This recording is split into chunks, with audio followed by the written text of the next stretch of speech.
नमस्ते दोस्तों। डर की सच्ची दास्तान में मैं आपकी दोस्त आपका फिर से स्वागत करती हूँ। आज जो कहानी आपको सुनाने जा रही हूँ वो एक ऐसी स्त्री की है जो लोगों के लिए अनजान थी। सितंबर का महीना था, काली अंधेरी रात थी। धीरे धीरे से हवा की ठंडी लहरें आ रही थी, आकाश में बिजली भी चमक रही थी। महेंद्र चाचा अपने घर से दूर अपने खेतों में खाट पर सोए हुए थे। उनका खेत गांव के तालाब के पास ही था। बारिश के कारण पूरे तालाब में पानी भरा था और खेत के आसपास काफी ऊंचे ऊंचे घास भी उगे थे, जिसके कारण अंधेरे में यह सब काफी डरावनी लग रही थी। उस तालाब के किनारे आम के 6-7 बड़े बड़े पेड़ भी थे। आम के पेड़ की डालियों की आवाज दूर तक सुनाई देती थी। बात उस रात की है। महेंद्र चाचा खाट पर लेटे हुए थे।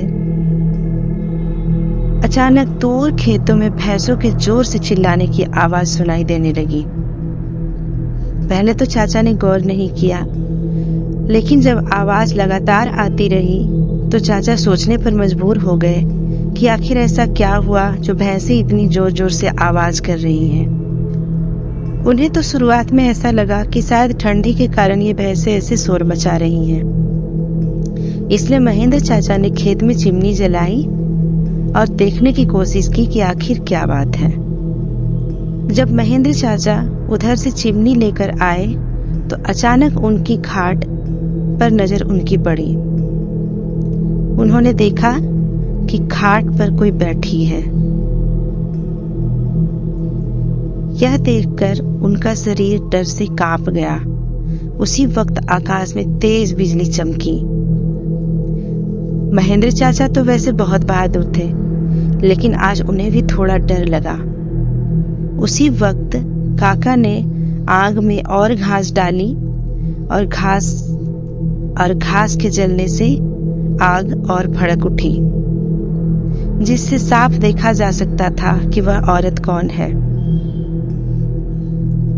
आग की रोशनी में उस औरत का चेहरा बहुत ही भयानक दिखा। महेंद्र चाचा और डर गए, पर हिम्मत करके जोर से आवाज लगाई और पूछे, तुम कौन हो और यहाँ क्या कर रही हो? बदले में कोई आवाज ना पाकर महेंद्र चाचा का डर थोड़ा और बढ़ गया। थोड़ी देर के बाद महेंद्र चाचा ने सोचा, अब डरने से काम नहीं चलेगा, मुझे थोड़ी हिम्मत दिखानी होगी। महेंद्र चाचा ने बहुत बड़ी लकड़ी हाथ में ली और जोर से बोले, तुम कौन हो और यहाँ क्यों आई हो, क्या कर रही हो? यह सुनकर उस स्त्री ने जवाब दिया, क्या तुम्हें मुझसे डर नहीं लगता जो पूछ रहे हो मैं कौन हूँ? यह सुनकर महेंद्र चाचा अंदर से बुरी तरह कांप गए। अब चाचा ने बड़ी हिम्मत करके कहा, तुम यहाँ से चली जाओ, वरना मैं मारकर तुम्हारा सिर फोड़ दूंगा। इतना ही बोलना था और चाचा ने लाठी उठाई। उस औरत ने जवाब दिया, अब तू मुझे मेरे घर से निकालेगा? यहाँ तो मेरा बचपन गुजरा है, तू कौन होता है मुझे मेरे घर से निकालने वाला? यह सुनकर चाचा का डर और गुस्सा दोनों ही शांत हो गया, क्योंकि वो आवाज उन्हें जानी पहचानी सी लग रही थी। आवाज सुनकर यह सोचते हैं कि यह आवाज तो मैंने इससे पहले कभी सुनी है। अचानक उन्हें याद आता है कि अरे, यह तो ज्योति मेरी बड़ी बहन की आवाज है।